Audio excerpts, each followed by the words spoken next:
Salut les élèves, dans cette vidéo, on va expliquer l'activité 4 dans le chapitre 3.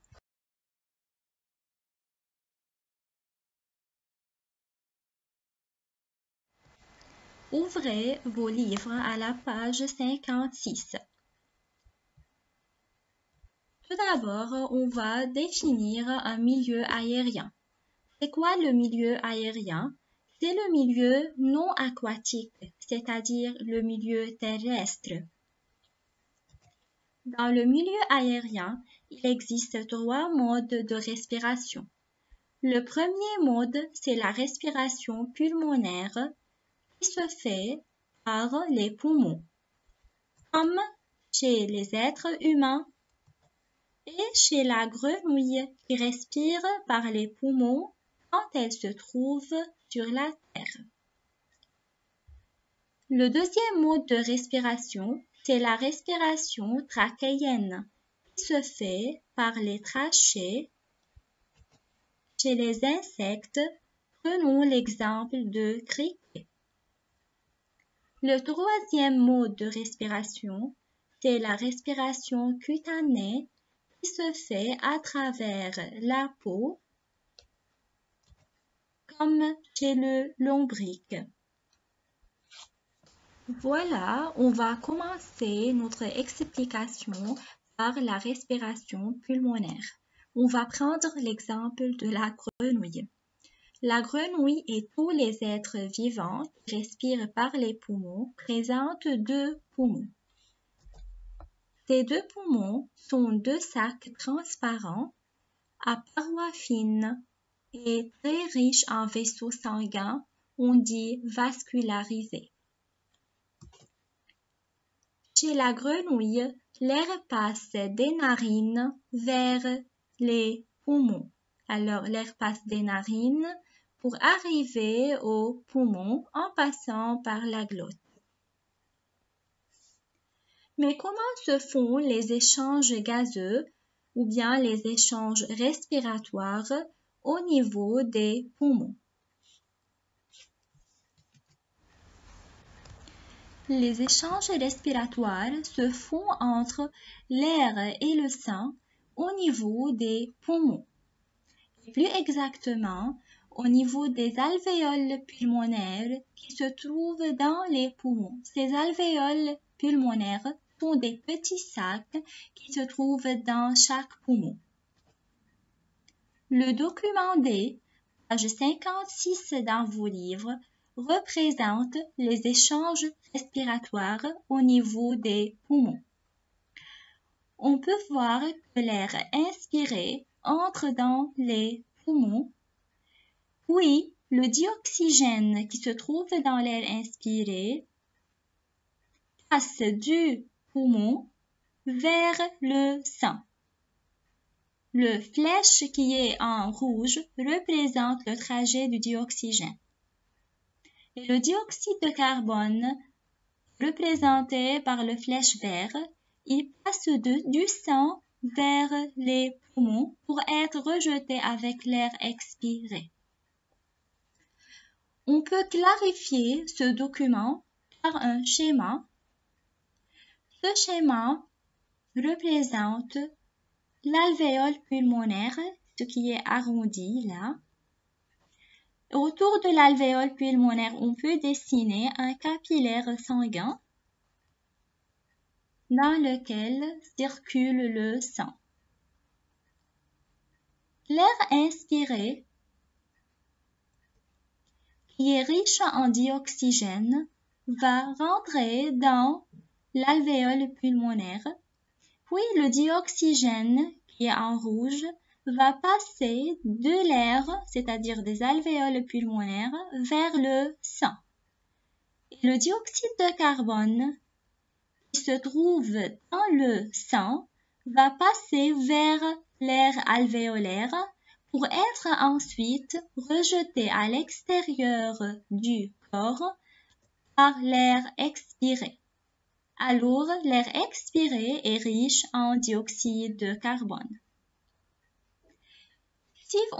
Ici, on va comparer la composition du sang on remarque que le sang entrant dans le capillaire sanguin, entrant dans les poumons, est riche en dioxyde de carbone.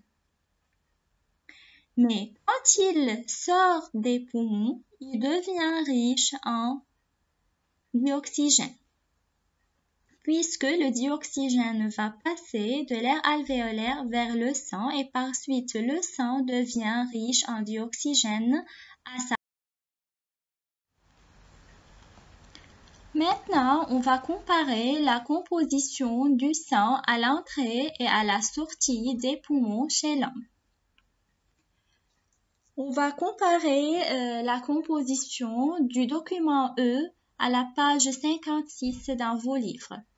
La première question, comparez la quantité de dioxygène dans le sang entrant et sortant des poumons. Arrêtez la vidéo pour 1 minute. Répondez à la question, puis continuez la vidéo pour corriger votre réponse.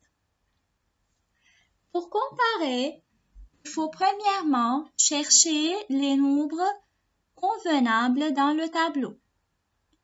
Je dois comparer la quantité de dioxygène dans le sang entrant. Alors je dois la chercher dans le tableau.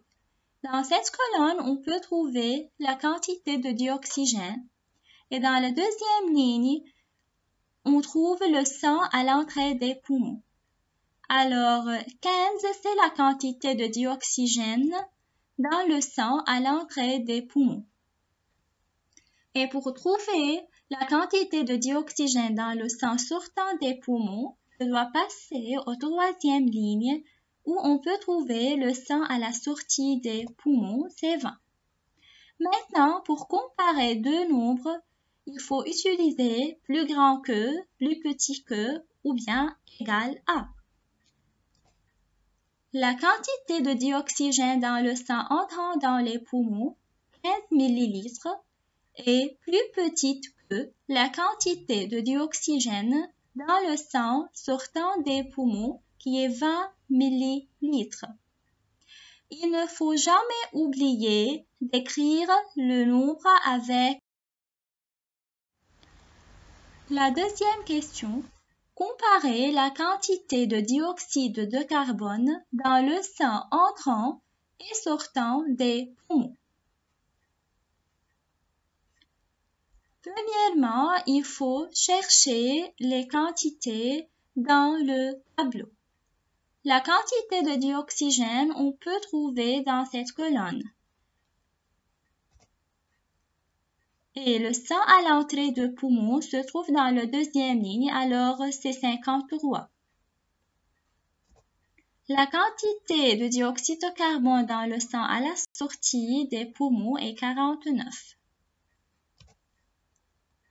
La quantité de dioxyde de carbone dans le sang entrant dans les poumons est 53 ml est plus grande que la quantité de dioxygène dans le sang sortant des poumons qui est 49 ml.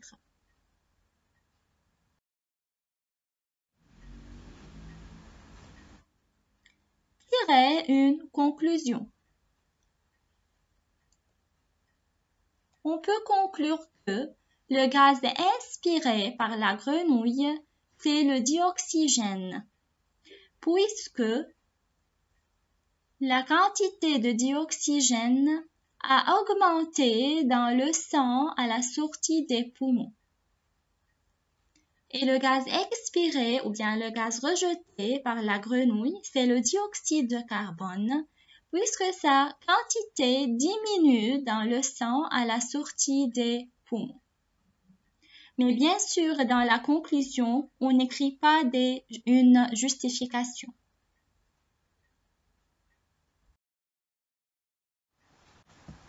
Maintenant, on va parler de la respiration chez le lombric. C'est le document I et le document J dans vos livres à la page 57. Dans le document I, vous pouvez voir la photo d'un lombric. Le lombric respire par sa peau.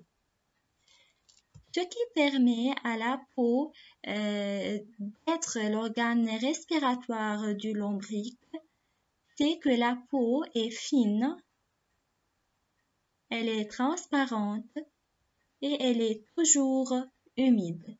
Ces caractéristiques-là permettent à la peau d'être un organe respiratoire du lombric, car ces caractéristiques aident à l'entrée ou bien à la diffusion de l'air et facilitent son entrée dans le corps de lombric. Voilà, dans le document J, on peut voir les échanges respiratoires qui se font entre l'air qui entre à travers la peau et le sang qui se trouve dans les capillaires sanguins. Voilà, l'air qui est riche en dioxygène va entrer à travers la peau du lombric. Puis, le dioxygène passe vers le sang qui circule dans les capillaires sanguins et le dioxyde de carbone qui se trouve dans le sang va passer à l'extérieur, il va diffuser à l'extérieur pour être ensuite rejeté à l'extérieur encore à travers la peau. Voilà alors, dans cette vidéo, on a parlé de deux modes de respiration, la respiration pulmonaire et la respiration cutanée. Dans la vidéo suivante, on va parler de la respiration trachéenne. Merci pour votre attention. Vous pouvez poser vos questions via WhatsApp.